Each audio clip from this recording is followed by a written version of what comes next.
In the summer of 1672, a Dutch official stood before a series of massive wooden sluice gates, his hands trembling not from the cold, but from the weight of what he was about to do. Behind him, French cavalry was advancing at terrifying speed, sweeping aside every Dutch defense like they were made of paper. The largest and most professional army in Europe was about to swallow the Dutch Republic whole, and there was nothing conventional that could stop it. Nothing conventional. The official gave the order. Workers began turning the great wheels that controlled the sluices. Slowly, impossibly slowly at first, seawater and river water began flowing through channels that had been dry for generations. The water spread across carefully maintained farmland, destroying crops that families had tended for centuries. It swallowed villages, it ruined everything it touched.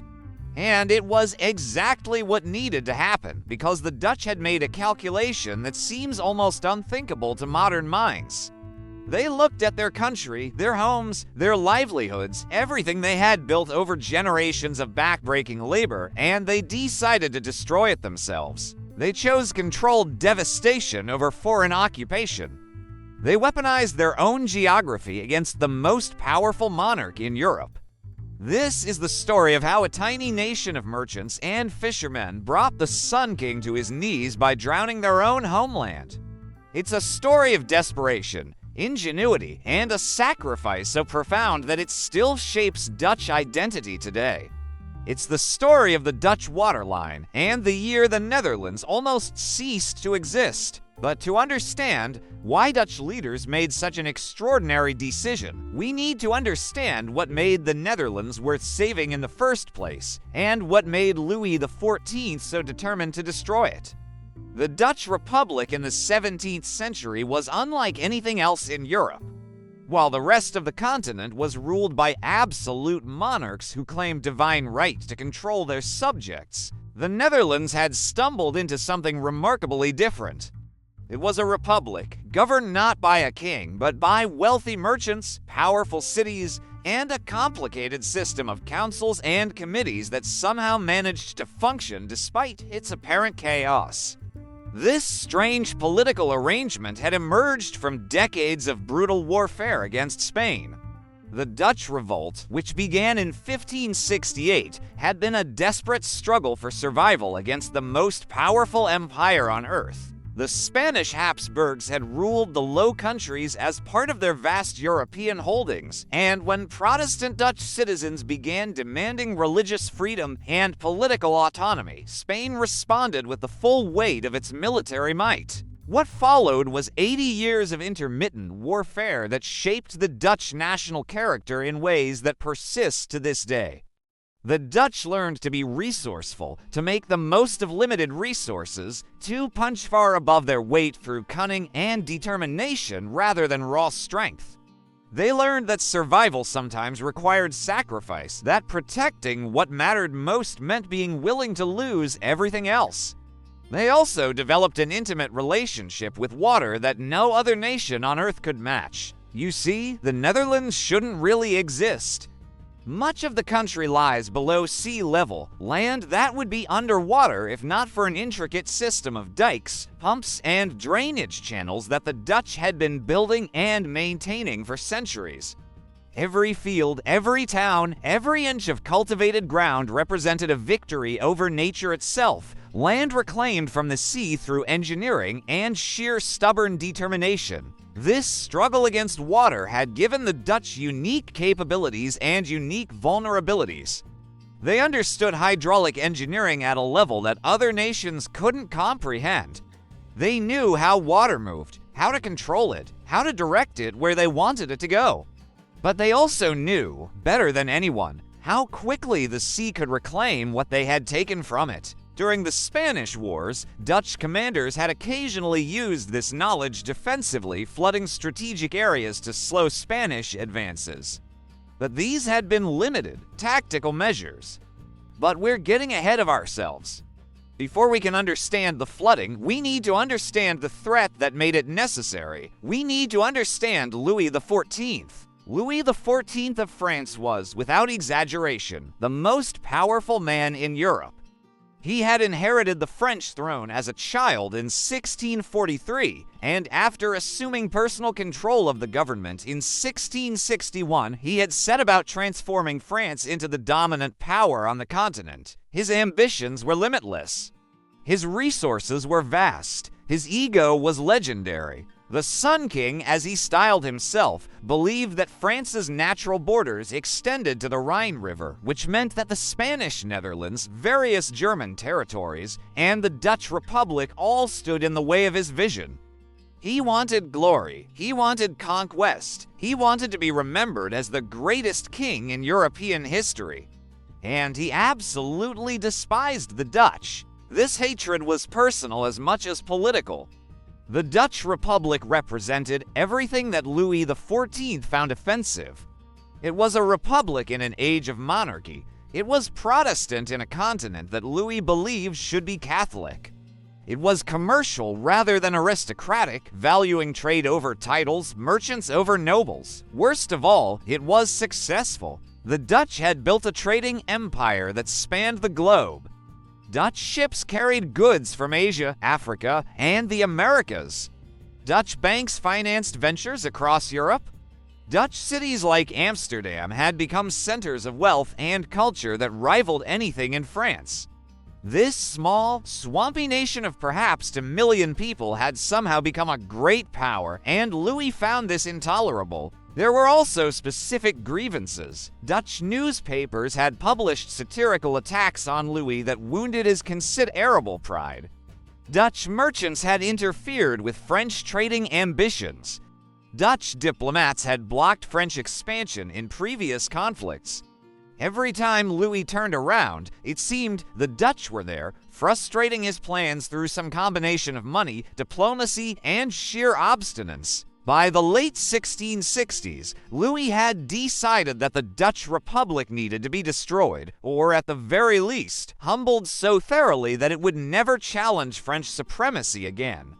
He began preparing for war with the methodical patience that characterized all his undertakings. The army that Louis assembled was unprecedented in European history.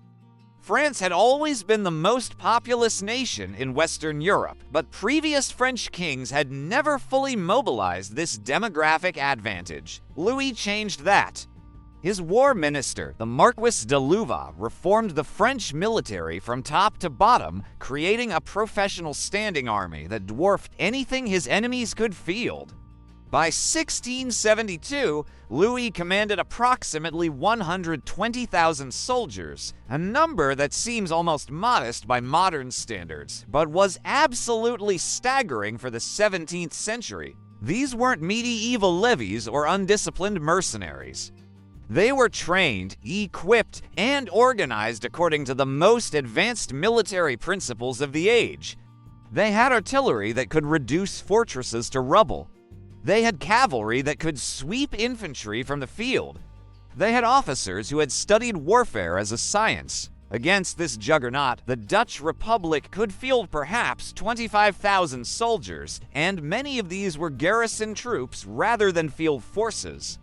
The Dutch had never maintained a large standing army, partly because armies were expensive and partly because armies in a republic tended to threaten civilian government. They had relied instead on their wealth to hire mercenaries when needed and on their geography to provide natural defenses. That geography was about to be tested as never before. But Louis wasn't just assembling an army, he was building a coalition. Through a combination of bribery, diplomacy, and intimidation, he convinced England, Munster, and Cologne to join France in attacking the Dutch. England's participation was particularly devastating. Not just because English naval power threatened Dutch maritime trade, but because it closed off any possibility of escape by sea. The Dutch suddenly found themselves surrounded by enemies, with the most powerful army in Europe poised to strike and no significant allies willing to come to their aid. The disaster that was about to unfold would become known in Dutch history as the Rampjaar, the disaster year, and it would push the Republic to the very edge of extinction. The political situation inside the Dutch Republic made things even worse. The country was divided between two factions with fundamentally different visions for Dutch society. The regents, led by Grand Pensionary Johan de Witt, favored republican government, religious tolerance, and a foreign policy based on commerce rather than military adventure. They had dominated Dutch politics for over 2 decades, steering the country through periods of peace and prosperity. Opposing them were the Orangists, supporters of the House of Orange, the family that had led the Dutch revolt and traditionally held the position of stadtholder, a quasi-monarchical role that combined military command with significant political influence. The current head of the house, the young William III, had been deliberately excluded from power by the regents, who feared that a strong stadtholder would undermine their republican system. This internal division meant that as war approached, the Dutch couldn't agree on how to respond. The regents had neglected the army, viewing it as an unnecessary expense and a potential threat to their power.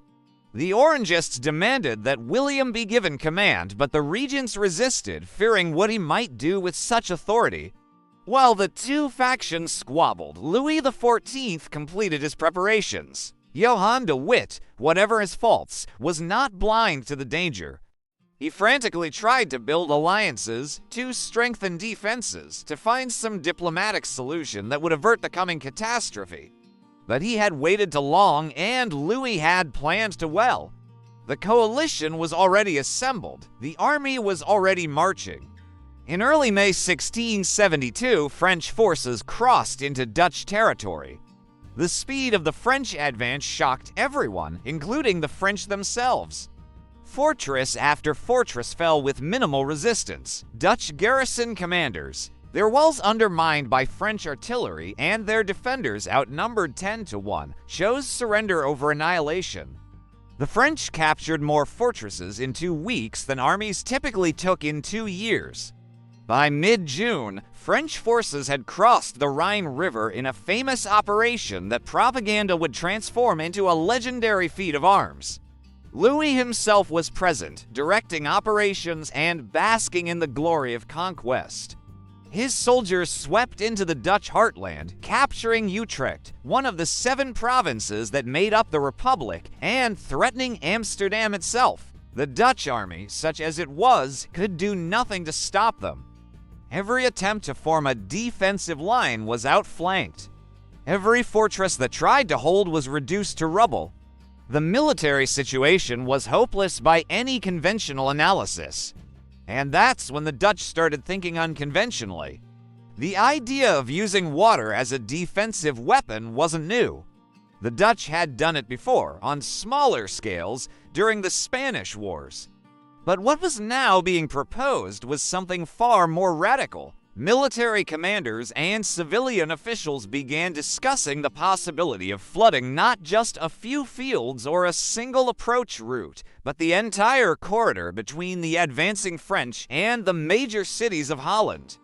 The concept was simple in theory. The Western Netherlands, where the most important cities were located, was protected by a series of rivers and low-lying areas that could be deliberately flooded. By opening the sluices that normally kept the sea at bay, by breaching the dikes that protected farmland, by releasing water from rivers and lakes, the Dutch could create an artificial sea across their own territory. This flooded zone would be too deep for soldiers to wade through, but too shallow for boats to navigate effectively. It would turn the solid ground that the French army needed into an impassable morass. It would, in effect, create a water barrier that no 17th century army could cross. But the costs would be staggering. The flooding would destroy farms that families had worked for generations. It would swallow villages, forcing thousands of people to flee their homes. It would ruin the carefully maintained drainage systems that kept the land usable. Recovering from such deliberate destruction would take years, perhaps decades. There was also no guarantee it would work. The French might find a way around the flooded areas. They might simply wait for winter, when the water would freeze and their soldiers could walk across the ice. They might use boats to navigate the shallows. 100 things could go wrong, and if they did, the Dutch would have destroyed their own country for nothing. But what was the alternative? The French were coming, and nothing else could stop them. The decision to implement the flooding was not made in a single dramatic moment. It emerged gradually, reluctantly, as Dutch leaders confronted the reality that conventional resistance was impossible. Different sections of the waterline were activated at different times, some by local authorities acting on their own initiative, others by orders from the central government. The mechanics of the flooding were extraordinarily complex. This wasn't simply a matter of breaking a few dikes and letting nature take its course. The water levels had to be carefully controlled to achieve the desired effect, deep enough to prevent infantry and cavalry from crossing, but not so deep that the current would simply wash away the defenses. Too little water and the French would wade through. Too much and the flooding would become uncontrollable, potentially threatening the very cities it was meant to protect. Dutch hydraulic engineers, perhaps the most skilled in the world, supervised the operation. They knew exactly which sluices to open, which dikes to breach, which channels to block. They understood how water would flow across the land, where it would pool, where it would drain. This wasn't destruction for its own sake. It was destruction as engineering, calculated and deliberate. The process began in earnest in late June 1672. Across the province of Holland and into Utrecht, the sluices began to open. Water flowed across fields that had been dry for longer than anyone could remember. It crept into farmhouses and barns, into churches and windmills, into everything that stood in its path. Families gathered what possessions they could carry and fled before the rising waters, becoming refugees in their own country. The French, advancing with the confidence of an army that had encountered nothing it couldn't defeat, suddenly found their progress arrested. The ground ahead was disappearing, transforming from solid earth into an expanding lake.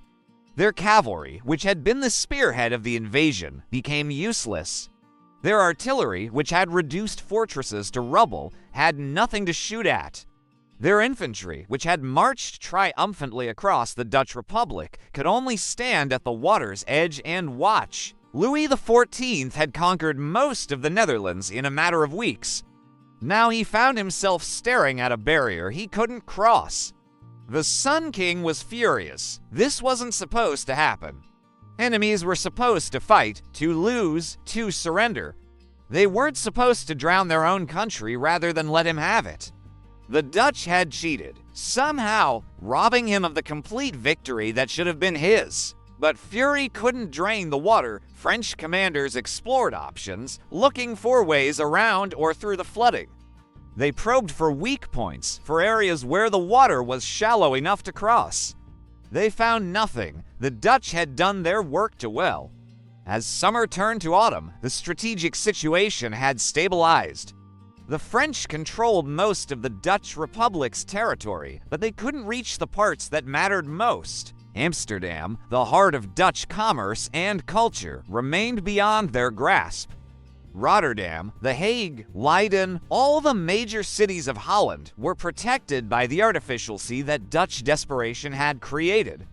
The war wasn't over, it was just entering a new phase. While the water rose across the Dutch countryside, a different kind of flood was building within Dutch society itself, a flood of rage, fear, and recrimination that would sweep away the existing political order and transform the Republic forever. The Dutch people wanted answers. How had this happened?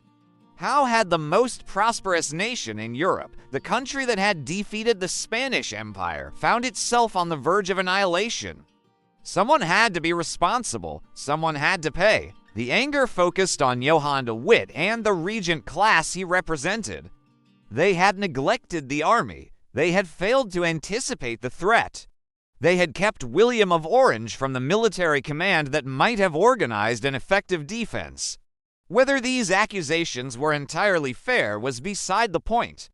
The people needed a scapegoat, and de Witt was the obvious choice. Throughout the summer of 1672, de Witt's position became increasingly untenable. Cities that had once supported his leadership now demanded his resignation.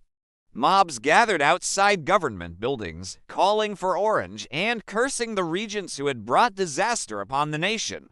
The careful political balance that had sustained the Republic for decades was collapsing under the weight of military catastrophe. In early July, William of Orange was finally appointed Captain General of the Dutch Armed Forces and Stadtholder of Holland and Zeeland. It was a complete reversal of the political settlement that had excluded him from power, a revolution accomplished not through force of arms, but through popular pressure and the unmistakable failure of the existing leadership. William was only 21 years old, but he had been preparing for this moment his entire life. His father had died before he was born, and his mother had raised him with an acute awareness of his family's historical role. The House of Orange had led the Dutch revolt, had fought Spain for generations, had given their blood for Dutch independence. William believed, with a conviction that bordered on religious certainty, that he was destined to continue this legacy. He was also almost comically unimposing. Short, thin, plagued by asthma and frequent illness, William looked nothing like the warrior prince his supporters imagined. He spoke softly, rarely smiled, and projected an aura of gloomy determination rather than inspiring charisma. But beneath this unprepossessing exterior was a mind of remarkable clarity and a will of absolute steel. William understood immediately that the military situation was hopeless in conventional terms.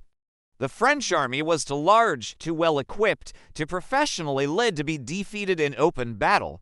The waterline had bought time, but time alone wouldn't save the Republic. Something more was needed.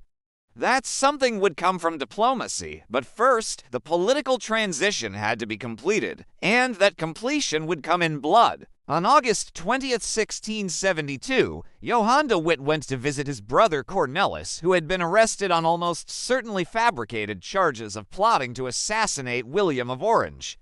The charges were absurd. Cornelis de Witt was a distinguished servant of the Republic who had no history of violence or conspiracy. But the mob didn't care about evidence or justice. They cared about vengeance. What happened next remains one of the darkest episodes in Dutch history. A crowd gathered outside the prison where the De Witt brothers were meeting.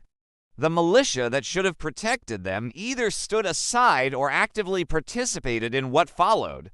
The mob broke into the building, dragged both brothers into the street, and murdered them with a savagery that shocked even contemporaries accustomed to violence. The bodies were mutilated, hanged upside down, and pieces were reportedly cut off and sold as souvenirs.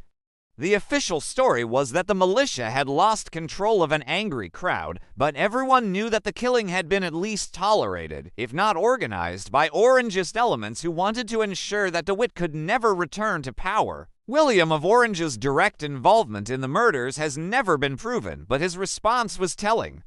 He made no effort to investigate the killings or punish those responsible. The men who had led the mob were quietly rewarded with government positions. The message was clear. The old regime was dead, and anyone who challenged the new order would meet the same fate. This brutal transition accomplished, William could focus on the actual problem of saving the country.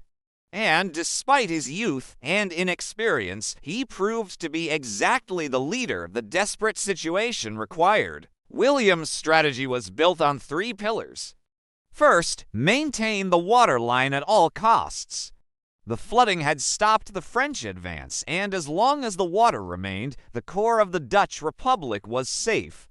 Second, build a coalition of European powers that feared French dominance and could be persuaded to take the field against Louis XIV. Third, wait.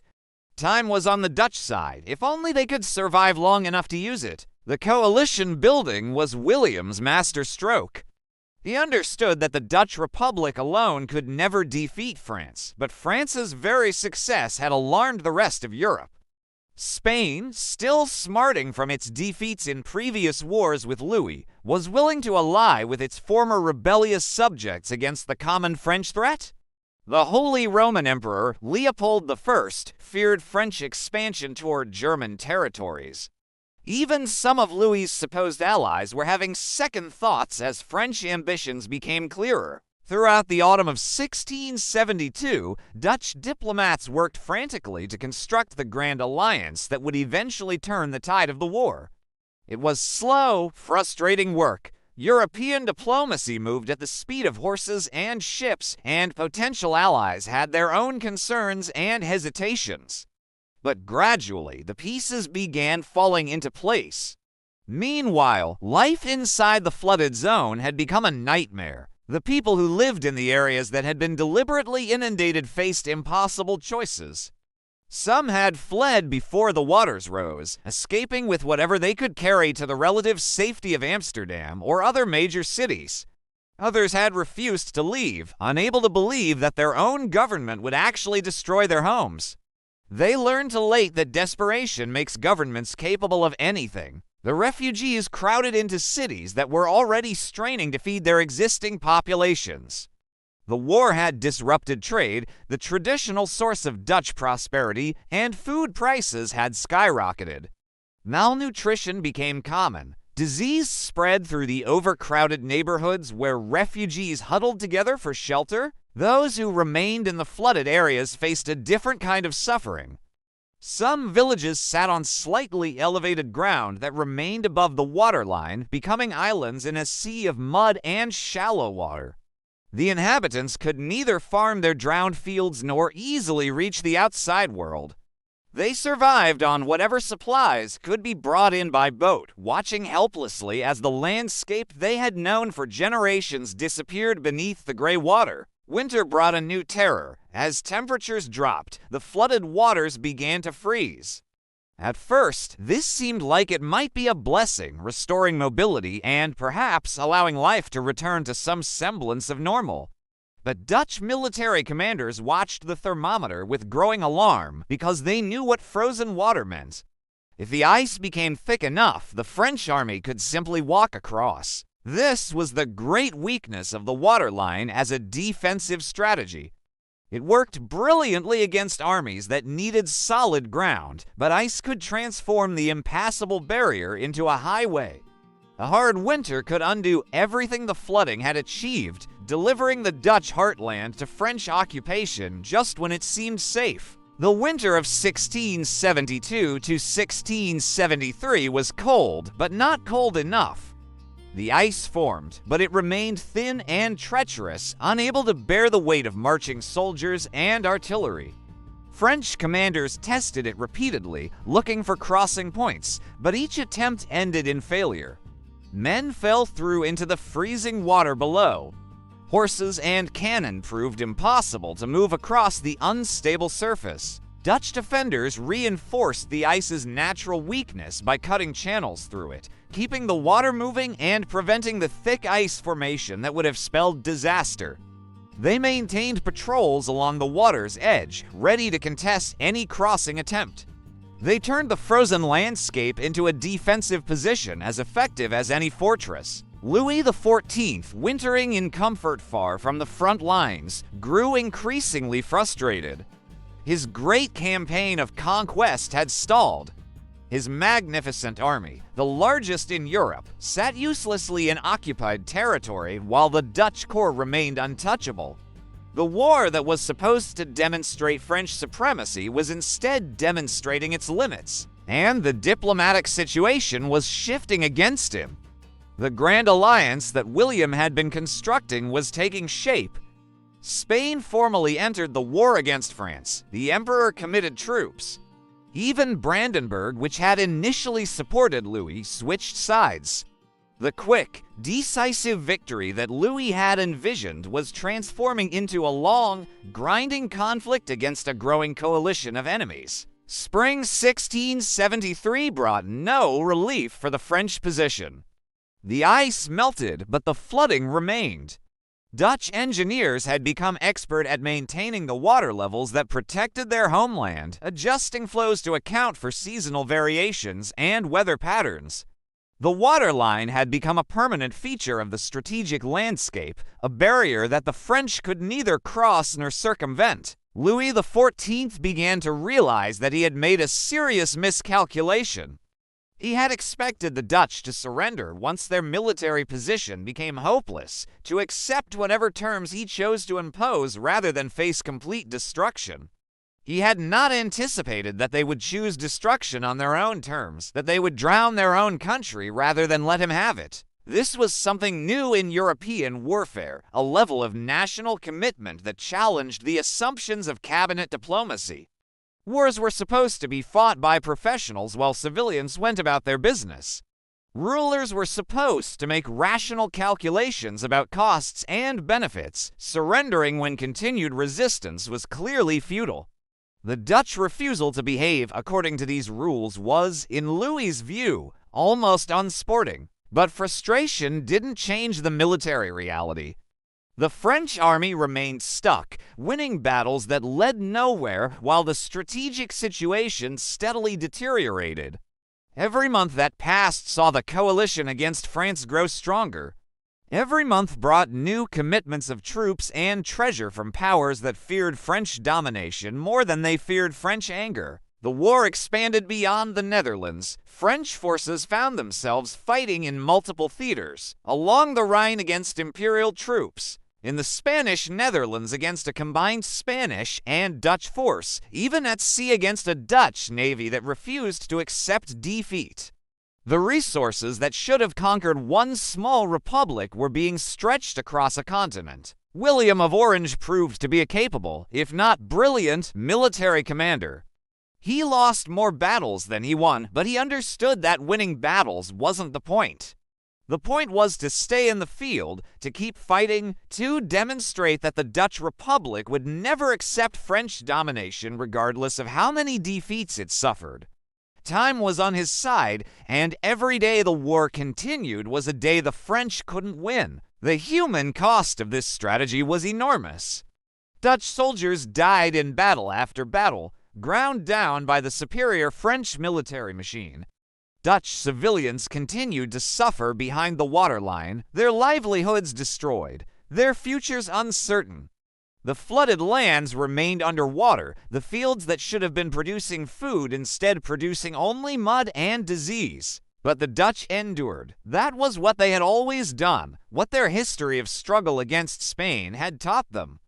Endurance was its own form of victory, survival its own kind of triumph. They had not been conquered. They were still fighting. That had to be enough. By 1674, the war had fundamentally changed. What had begun as Louis XIV's campaign to destroy a small commercial republic had become a general European conflict in which France faced enemies on multiple fronts. The coalition that William had constructed was holding, even strengthening, as French aggression convinced more powers that Louis had to be stopped. England, crucially, had withdrawn from the war. The English public had never been enthusiastic about fighting alongside Catholic France against Protestant Holland, and the war had become increasingly unpopular.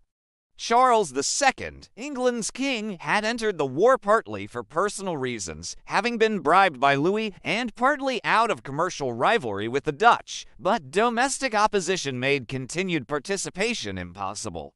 England's withdrawal removed the naval threat that had made the Dutch position so desperate in 1672. With England neutral and the Grand Alliance actively fighting, the strategic balance had shifted.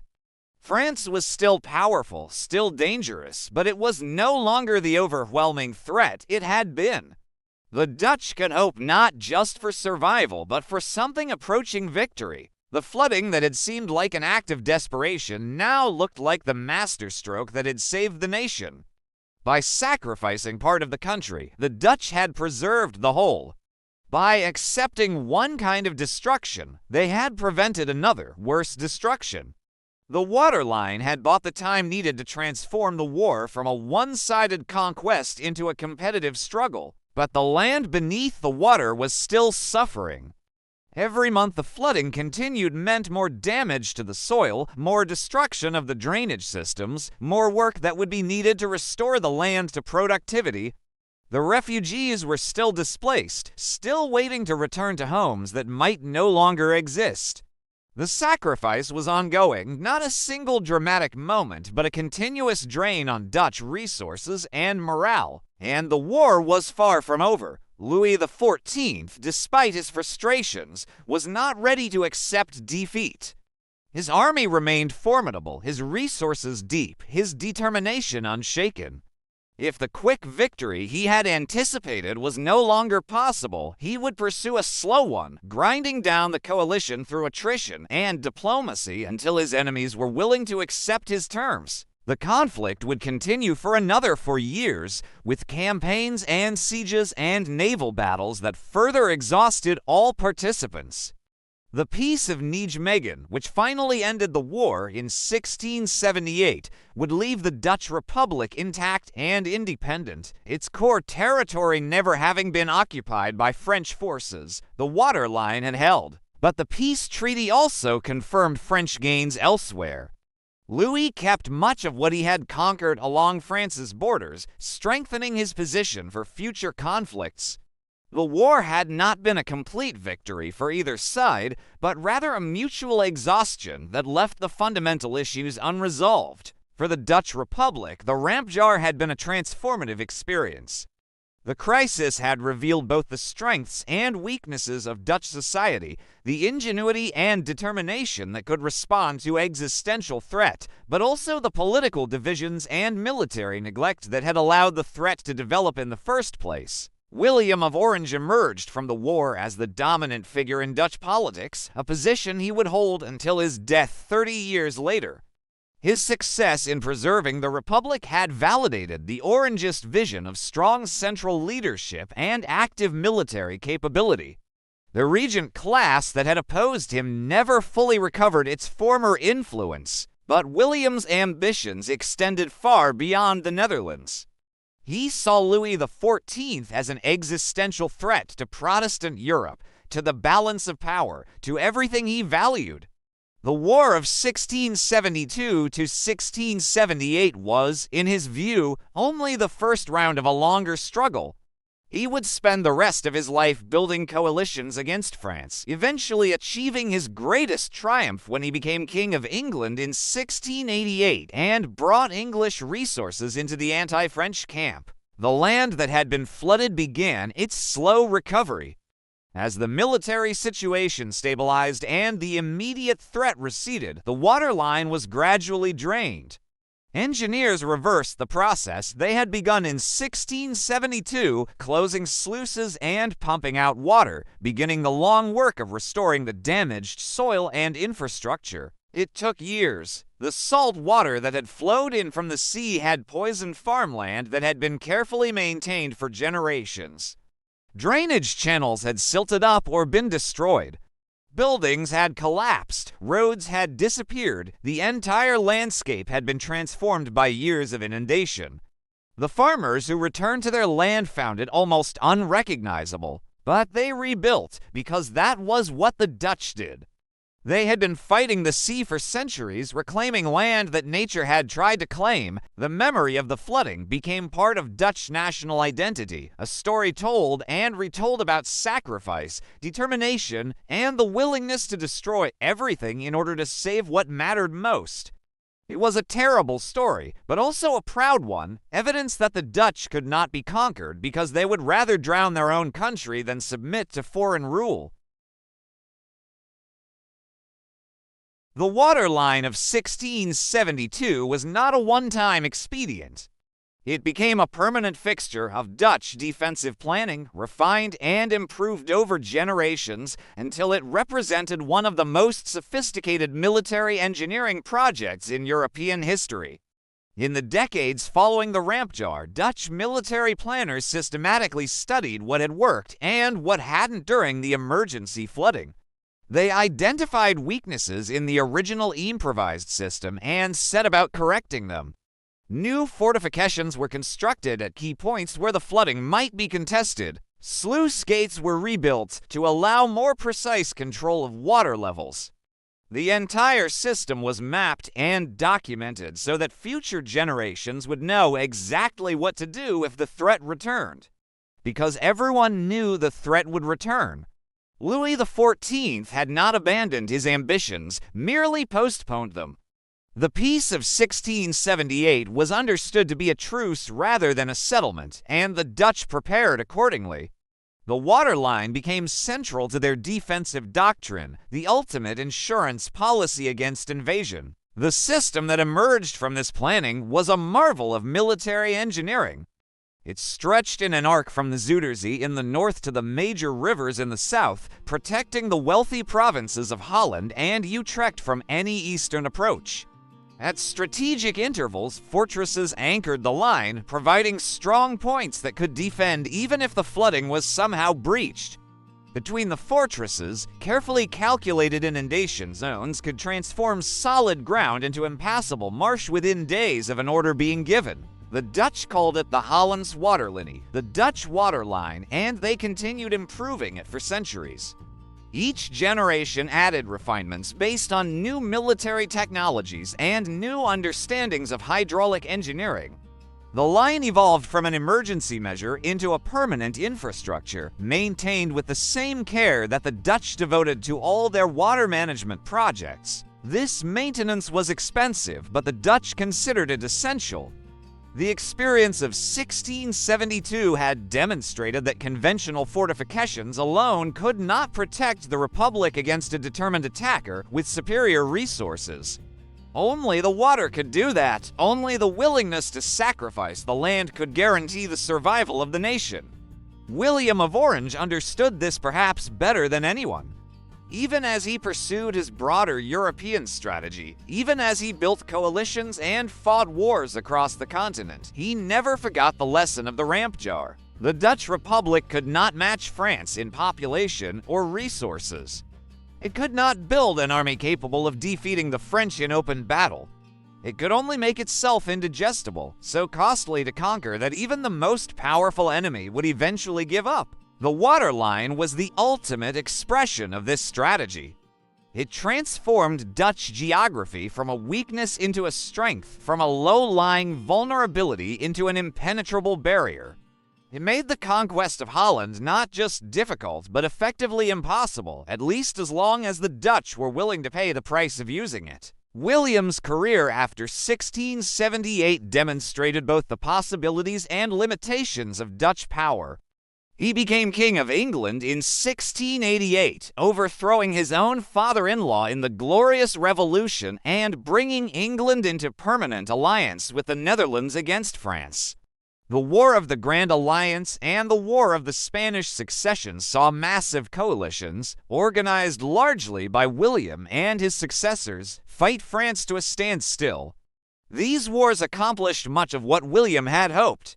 They prevented Louis XIV from achieving hegemony over Europe. They confirmed the Dutch Republic's position as a great power, albeit one whose influence rested on money and diplomacy rather than military might. They established a balance of power that would endure, with modifications, for over a century. But they also exhausted the Dutch Republic. The costs of continuous warfare, combined with the economic devastation of the ramp jar and its aftermath, drained resources that were never fully replenished. The 18th century saw Dutch power gradually decline relative to rising competitors like Britain and Prussia. The commercial supremacy that had made the Republic's golden age possible slipped away to larger, more dynamic economies. The waterline remained a monument to past determination and a promise of future resistance.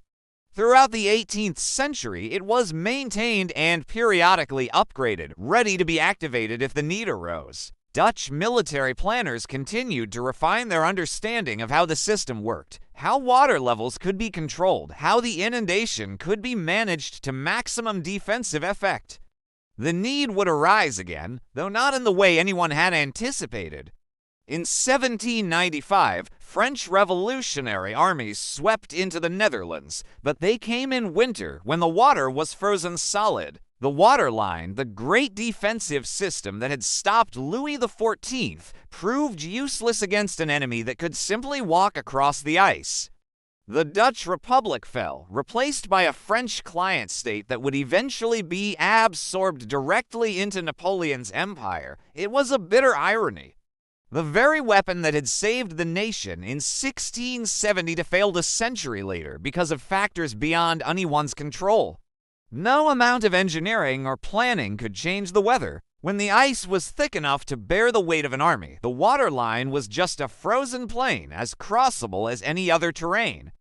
The French occupation lasted nearly 20 years, during which the Netherlands was transformed from an independent republic into a satellite of France and eventually a directly ruled province.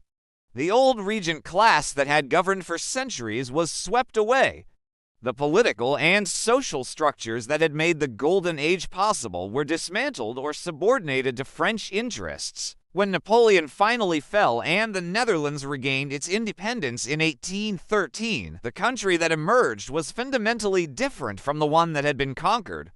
It was now a monarchy ruled by the House of Orange, which had returned from exile to claim what Orangists had always believed was rightfully theirs. The Republic was dead, replaced by a kingdom that would endure to the present day, but the waterlines survived. The new Kingdom of the Netherlands recognized, just as the old Republic had, that geography remained the country's fundamental strategic asset. The inundation system was not just maintained, but dramatically upgraded, incorporating lessons learned from the failure of 1795 and new technologies developed during the Industrial Revolution. The 19th century waterline was more sophisticated than its predecessor. It included elaborate fortress systems designed to resist modern artillery. It featured steam-powered pumping stations that could flood designated areas faster and more precisely than the old gravity-fed systems. It was documented with scientific precision, every sluice gate and drainage channel mapped and cataloged. Most importantly, the new system was designed to function even in winter. Heating elements were installed at critical points to prevent ice formation. Currents were engineered to keep water moving even in freezing temperatures. The vulnerability that had doomed the Republic in 1795 was addressed with characteristic Dutch thoroughness. This upgraded waterline represented one of the most expensive and ambitious military infrastructure projects of the 19th century. Its construction required decades of work and enormous financial resources that the small Dutch nation could barely afford. But the alternative, relying on conventional fortifications that could never match those of larger neighbors, seemed even less acceptable. The waterline was never tested in the 19th century. The balance of power in Europe held, maintained by British naval supremacy and the post-Napoleonic concert of great powers. The Netherlands benefited from its colonial empire, particularly the Dutch East Indies, which provided the wealth that maintained the kingdom's prosperity and independence. But the 20th century would bring challenges that the waterline's designers had never imagined. When World War I erupted in 1914, the Netherlands declared neutrality and prepared to defend that neutrality with force if necessary. The waterline was activated, flooded for the first time in over a century, creating the barrier that had protected Holland from Louis XIV and would now protect it from the Kaiser. The flooding worked exactly as designed. German military planners, studying their options for advancing through Belgium and into France, considered the possibility of violating Dutch neutrality to gain additional routes westward. They decided against it, partly because of political considerations, but partly because the flooded waterline made the military benefits marginal. Why fight through a defended water barrier when Belgium offered an easier path? The Netherlands remained neutral throughout World War I, protected by a combination of diplomacy, military preparedness, and the ancient weapon of deliberate flooding. The country suffered economically, cut off from normal trade patterns by the warring powers, but it avoided the devastation that destroyed a generation of young men in the trenches of France and Belgium. This success bred a certain complacency. Dutch planners concluded that the strategy of armed neutrality, backed by the waterline, had worked perfectly. It could work again if necessary. The Netherlands could remain above the conflicts that periodically tore Europe apart, protected by water and distance and the reasonable calculation that conquering it wasn't worth the cost.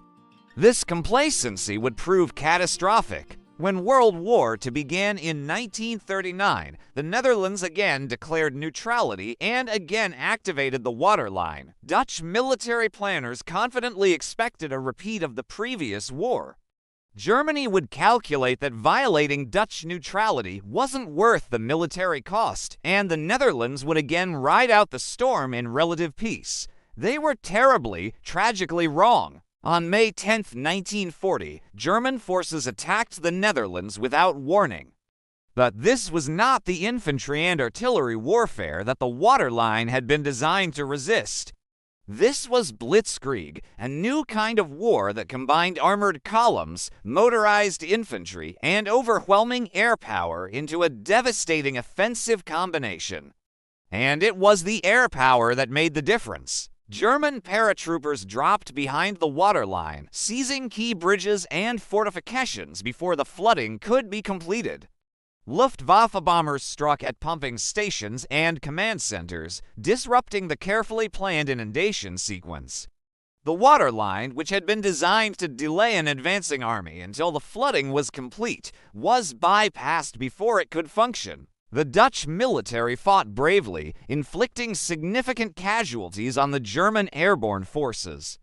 But the strategic situation was hopeless from the first hours. German ground forces, advancing faster than anyone had anticipated, linked up with the paratroopers and began rolling up Dutch defenses from behind. On May 14, 1940, German bombers devastated the center of Rotterdam, killing approximately 900 civilians and destroying the heart of one of Europe's most important ports. The bombing was intended to terrorize the Dutch into surrender, and it worked. Later that day, the Dutch military capitulated. The Netherlands had fallen in 5 days. The waterline, the great defensive system that had protected the nation for centuries, had barely been used. The new technologies of modern warfare had rendered it obsolete almost overnight. The German occupation that followed was brutal. Dutch Jews were systematically rounded up and deported to death camps. The Dutch economy was looted to support the German war effort. Resistance movements emerged, but they were ruthlessly suppressed. The hunger winter of 1944-1945, when German forces blocked food supplies to the Western Netherlands in retaliation for a Dutch railway strike, killed approximately 20,000 people. Liberation came in May 1945, but the country that emerged from the war was transformed. The colonial empire that had sustained Dutch prosperity was dissolving. The old certainties about neutrality and defensive geography had been shattered. The waterline, maintained for centuries as the ultimate guarantee of national survival, had failed at the moment of greatest need. In the post-war decades, the Dutch made a fundamental strategic choice. Instead of relying on geography and neutrality, they would seek security through alliances and international institutions. The Netherlands became a founding member of NATO, accepting American nuclear protection in exchange for contributing to collective defense. It became a founding member of what would eventually become the European Union, betting that economic integration would prevent the kind of conflicts that had devastated the continent twice in a generation. The waterline was gradually decommissioned. The fortresses were abandoned or converted to other uses. The inundation zones were drained and developed. The pumping stations and sluice gates that had been maintained for centuries were allowed to fall into disrepair. By the late 20th century, the system that had been central to Dutch defense for 300 years had become a historical curiosity. But the memory persisted. The waterline remained woven into Dutch national identity, a symbol of determination and sacrifice that connected modern Dutch people to their ancestors. The story of 1672, of a nation that drowned itself rather than submit to conquest, continued to be told in schools and museums and popular culture. In 2021, the Dutch waterline was inscribed on the UNESCO World Heritage List, recognized as a unique and irreplaceable monument to human ingenuity. The designation protected what remained of the system, the fortresses and sluice gates and remnants of the inundation infrastructure as part of global cultural heritage. The UNESCO recognition framed the waterline as a testament to Dutch hydraulic engineering, which it certainly was. But it was also something more profound, a monument to a particular kind of courage, the courage to destroy what you love in order to save it. This is what makes the story of 1670 to resonate across centuries. The Dutch who opened those sluices, who watched the water rise across their fields and villages, who became refugees in their own country to prevent becoming subjects of a foreign king, made a choice that most people cannot imagine making. They looked at everything they had built, everything their parents and grandparents had built, and they decided that destroying it was better than losing it. This wasn't the heroism of battlefield courage, though there was plenty of that too. It was something quieter and perhaps more difficult, the heroism of sacrifice, of accepting terrible costs in the present for the sake of uncertain benefits in the future. The farmers whose fields disappeared under the flood didn't know if the strategy would work. They didn't know if they would ever return home. They only knew that this was what the survival of their nation required, and they did it anyway. The philosophical implications of this choice ripple outward through history. What does it mean to love something so much that you would destroy it rather than see it fall into the wrong hands? What does it mean to value independence over prosperity, freedom over comfort, survival as a people over survival as individuals? These are not abstract questions. They recur throughout history whenever nations face existential threats. The Russians who burned Moscow rather than let Napoleon have it. The British who considered flooding their own coastlines if Germany invaded in 1940.